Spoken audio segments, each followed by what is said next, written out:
रायगड महाराष्ट्रासह देश विदेशातील ताज्या बातम्या पाहण्यासाठी मॅक्स इंडिया लाईव्ह चॅनलला सबस्क्राईब करा आणि बेल आयकॉन दाबायला विसरू नका।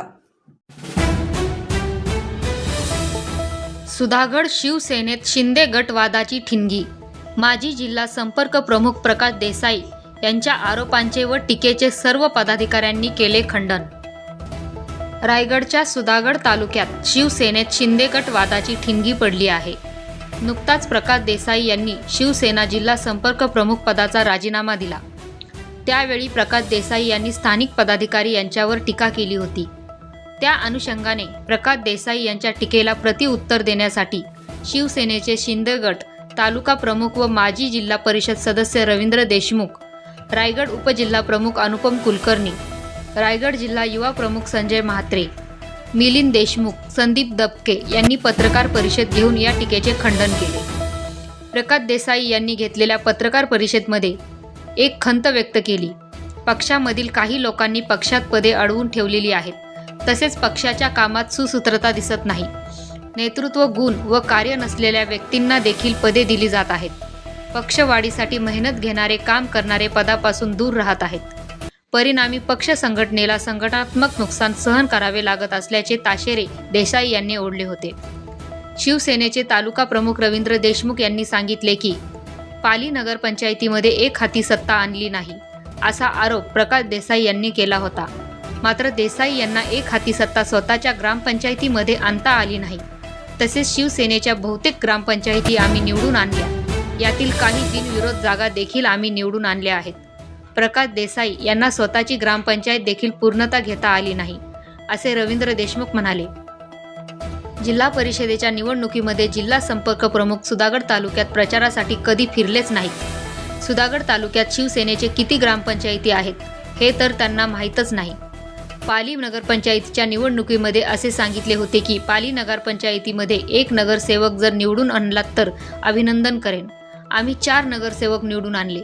पाली पोटनिवडणुकीमध्ये शिवसेना शिंदे गटकडून जो उमेदवार दिला होता त्याच्या विरोधात सर्व पक्ष एका बाजूला आणि शिवसेना शिंदे गट एका बाजूला अशी लढत होऊन देखील आम्ही शिवसेनेच्या उमेदवाराला निवडून आणले, असे देशमुख म्हणाले।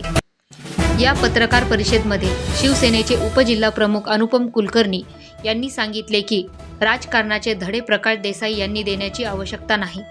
तसेच यापुढे माझ्यावर किंवा माझ्या शिवसैनिकांवर टीका केली तर त्यांना योग्य त्या भाषेत उत्तर देण्यात येईल।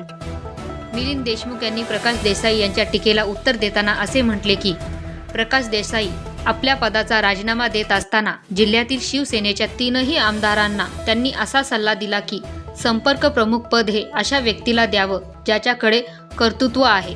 मुळात प्रकाश देसाई यांना शिवसेनेचे जिल्हा प्रमुख पद हे माझ्या व रवींद्र देशमुख यांच्या शिफारशीने आमदार महेंद्र दळवी यांनी दिले। या गोष्टीची आठवण मिलिंद देशमुख यांनी प्रकाश देसाई यांना पत्रकार परिषदेच्या माध्यमातून करून दिली। शिवसेना युवा जिल्हा प्रमुख संजय म्हात्रे यांनी प्रकाश देसाई यांच्यावर टीका करताना म्हटले की आतापर्यंत प्रकाश देसाई यांना जी पदे मिळाली ती फक्त आणि फक्त आमदार महेंद्र दळवी यांच्यामुळेच। तसेच मुरुड नगर परिषदेचे श्रेय सुद्धा प्रकाश देसाई यांनी घेऊ नये। मुरुड नगर परिषदेमध्ये असंख्य कार्यकर्ते महेंद्र दळवी यांच्या कार्यप्रणालीवर विश्वास ठेवणारे आहेत। त्यामुळे मुरुड नगर परिषदेची सत्ता आली, त्यामुळे प्रकाश देसाई यांनी पक्ष सोडावा, पण वल्गना करू नये। आज शिवसेना शिंदे गटाच्या पदाधिकाऱ्यांनी या ठिकाणी पत्रकार परिषद आयोजित केलेली आहे। नेमका पत्रकार परिषदेचा उद्देश काय आहे आणि काय भूमिका आहे आपली? उद्देश असा आहे, काल आमच्या संपर्क प्रमुख प्रकाश भाऊ देसाई यांनी जो राजीनामा दिला आणि त्याच्यानंतर त्यांनी आमच्यावरती बोलणं केलं की रवी देशमुखांना निवडून देण्यात माझा सिंहाचा वाटा, मी तन मन धन लावून काम केलं। तर प्रकाश देसाईंनी काम केलं त्याच्याबद्दल मी नाकारत नाही, कारण त्यांची भाऊजाई उभी होती माझ्याबरोबर पंचायत समितीला, म्हणून त्यांनी माझ्याबरोबर काम केलं। मी त्यांचं काम केलेलं नाकारत नाही, परंतु ते जर म्हणत असले की माझ्यामुळे जर मी निवडून आला असेल रवी देशमुख, तर हे पूर्ण खोटं आहे। की आम्ही प्रचाराला गेलो होतो चंदरगावला। दुसरं सांगायचं झालं, स्वतःची ते बोलतात एक हाती सत्ता आणली नाही पालीची, तर ह्यांनी एक हाती सत्ता स्वतःच्या ग्रामपंचायतची पण आणली नाही कधीच। आम्ही सगळ्याच्या सगळे सीट आणल्यात, ह्याच्या आधी आणल्यात आम्ही सगळ्याच्या सगळ्या सीट कायम आम्ही बिनविरोध लावलेली आहे, पण ह्यांनी स्वतःची ग्रामपंचायत पण त्यांना पूर्णता घेता आली नाही। हे यांचं कर्तृत्व आहे। तुम्हाला सांगायचं झालं तर जिल्हा परिषदच्या इलेक्शनला तालुक्यात ते कधी फिरलेच नाहीत ना. ग्रामपंचायत आम्ही किती आहेत ते त्यांना आता माहिती नाहीत. आमच्या ग्रामपंचायत किती आहेत त्यांना माहिती नाही. तर आमची ग्रामपंचायत ताडगाव ग्रामपंचायत आमच्याकडे आहे, आमच्याकडे हातोंड गोंदाव आहे, आमच्याकडे खांडपोली आहे, आमच्याकडे घोटवडे आहे, परत आमच्याकडे आता तिवरे आहे, नवघर आहे, परळी पण आमच्याकडे आहे, परत वाघोशी आहे, चिखलगाव आहे, अशा चिवे घेतली होती आम्ही. अशा आमच्याकडं बऱ्याच ग्रामपंचायत आहेत. पण त्यांना त्याचं पत्ताच नाही का ग्रामपंचायत केली, कारण ग्रामपंचायतच्या प्रचाराला कधीही ते आले नाही ना नगरपंचायतच्या प्रचाराला आले. आम्हाला बोलले एक जरी नगरसेवक निवडून आणलात तर मी तुमचं अभिनंदन करेन. तर आम्ही 4 नगरसेवक निवडून आणले. 4 नगरसेवक निवडून आणून गीताताई पार्लेचांनी राजीनामा दिला. त्याच्यानंतर त्या सीटमध्ये सगळे एकत्र विरुद्ध आम्ही असा इलेक्शन लढवून आम्ही ती पण सीटला ओंकारची निवडून आणले. आणि नंतर शेका पक्षाचे 2 सदस्य घेऊन आम्ही नगरपंचायत पण घेतली. ते बोलतात नगरपंचायत पूर्णतः घेतली. अहो तुमची मी अनुपम कुलकर्णी, शिवसेना शिंदे गटाचा उपजिल्हाप्रमुख आहे दक्षिण रायगडचा. आज सुधागड तालुक्यामध्ये वास्तव्यास असताना नगरपंचायतीच्या निवडणुकीमध्ये मी उभा होतो प्रभाग क्रमांक 4 मधनं. आणि माझ्या विरोधामध्ये अल्पसंख्याक उमेदवार उभा होता. अल्पसंख्याक जरी असला तरी देखील एका पक्षाचा तो प्रमुख पदाधिकारी, त्याचं कार्य हे नक्कीच मोठं आहे. आणि त्याच्यासमोर 6 मतांनी, अशा भरघोस मतांनी माझा पराभव झाला. हे मी सगळ्यात पहिली गोष्ट मी मान्य करतो की पराभव हा पराभव असतो आणि राजकारण हा एक खेळ आहे. या खेळामध्ये हार आणि जीत या दोन्ही गोष्टी पचवण्याची ताकद पाहिजे. माझा पराभव मी त्यावेळेला ताबडतोब मान्य करून जिंकलेल्या उमेदवाराच्याकडे अभिनंदन करण्यासाठी स्वतः घरी जाणारा मी कॅन्डिडेट आहे. त्यामुळे त्या पराभवाचं शल्य किंवा हे मनामध्ये ठेवून वागणारा नाही. काल आमचे जिल्हा संपर्क प्रमुख प्रकाशजी देसाई यांनी माझं नाव न घेता तो उल्लेख केला होता की पाली नगरपंचायतीच्या निवडणुकीत अल्पसंख्याक उमेदवारासमोर पडले. पहिली गोष्ट, अल्पसंख्याक, बहुसंख्याक, मुस्लिम, हिंदू असा भेदभाव आम्हाला शिवसेनेमध्ये कधी शिकवलेला नाही आहे आणि आम्ही त्या भेदभावाने कधी काम करत नाही आहोत. आमच्या समोर असलेला उमेदवार हा बलाढ्य होता. त्या बलाढ्य उमेदवारासमोर लोकांच्या समोर जनजागृतीतनं आणि केलेल्या विकास कामांच्या माध्यमातून जाण्याचा प्रयत्न त्यावेळेला आम्ही केला होता. त्यावेळेला नगरपंचायतीची निवडणूक लढवत असताना आत्ताचे जिल्हा संपर्क प्रमुख ज्यांनी काल राजीनामा दिला आहे ते प्रकाश देसाई एकाही नगरसेवकाच्या प्रचारासाठी ग्राउंड लेवलला कुठे उतरले नाहीत. ते जे दातृत्व मातृत्व याची जी वाच्यता काल त्यांनी बाईटमध्ये केली, तर ते दातृत्व त्यांना पक्षासाठी नगरपंचायतीच्या निवडणुकीला दिसलं नाही का? एकासुद्धा निवडणुकीमध्ये 1 रुपयाचं त्यांचा निधी किंवा त्यांची शारीरिक मेहनत किंवा त्यांचं काही स्वतःचं वैयक्तिक योगदान हे कोणत्या तरी निवडणुकीमध्ये त्यांनी दिलेलं आहे का? ज्या माणसांनी जिल्हा संपर्क प्रमुख अशा मोठ्या पदावरती असूनसुद्धा जर का पक्षासाठी कोणतंही काम केलेलं नाही आहे, त्यांना पक्षाच्या ह्या गोष्टींच्यावरती बोलण्याचा मला तरी असं वाटतं की कोणताही नैतिक अधिकार राहत नाही आहे. निवडणूक जिंकणं, निवडणूक हरणं ही त्यावेळेची परिस्थिती असते.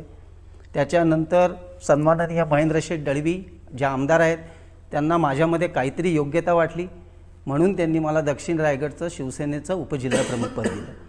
ज्यांनी मला उपजिल्हाप्रमुख पद दिलं त्यांना आम्ही दैवत मानतो आणि त्यांचा शब्द हा आमच्या दृष्टीने म्हणजे ते जे बोलतील त्याच्या पलीकडे कधीही आम्ही जात नाही अशा पद्धतीने देवाची उपमा असलेले आमचे महेंद्र शेठ दळवी आहेत आणि त्यांनी मला पद दिलं आहे. त्या पदाचा अवमान, त्या पदाचा अपमान जर का प्रकाश देसाई करत असतील तर त्यांना शिवसेना स्टाईलनी अनुपम कुलकर्णी 100% भविष्यामध्ये उत्तर देईल. मी त्यांच्या काल माजी संपर्क प्रमुख प्रकाश देसाई यांनी जी काही वल्गना केली ही वल्गनामध्ये काही तथ्य नाही आहे. त्यांनी जे म्हटले की तिकडं मुरुडला मी गेलो, माझा सिंहाचा वाटा, त्याच्याबद्दल नक्कीच मामा उत्तर देतील, पण थोडक्यात मी सुद्धा उत्तर देईन. त्या मुरुडमध्ये कोणालाही जरी पाठवलं, सर्वसामान्य शिवसैनिक किंवा पदाधिकारी शाखा प्रमुख जरी पाठवलं आणि तिथे जर ती नगरपालिका निवडणूक लढायची असेल तर नक्कीच महेंद्र दळवी यांच्यावर प्रेम करणारी भरपूर माणसं आहेत आणि त्यांच्या प्रेमापोटीच ती नगरपालिका लागलेली आहे.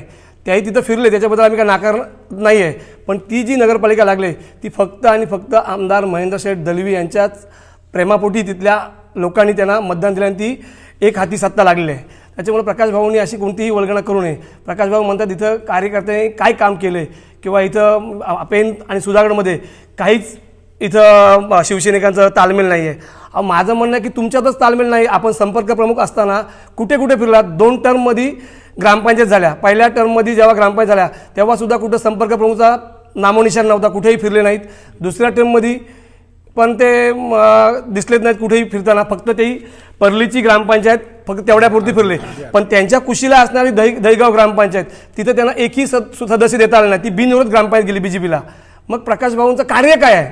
ते म्हणतात ना की माझं रोल प्रकाश देसाईंनी काल काय ते तुमच्या मुलाखतीमध्ये काय दिलेलं आहे का संपर्क प्रमुख म्हणजे भरत शेठ, महेंद्र दळवी, थोरवे यांना एक सल्ला दिला त्यांनी असं जाता जाता सांगतायत ते का संपर्क प्रमुख हा कुणाला द्यावं, ज्याकडे काय ते मातृत्व, कर्तृत्व किंवा हे सर पितृत्व अशा माणसाला द्यावं. मी एज्युकेटेड आहे, मी शिकलेला आहे असं त्यांचं बोलणं आहे. मी खर्च करतो, मराठी सर्व लोकांना समजलं पाहिजे असं शिवसेनेत घेतले.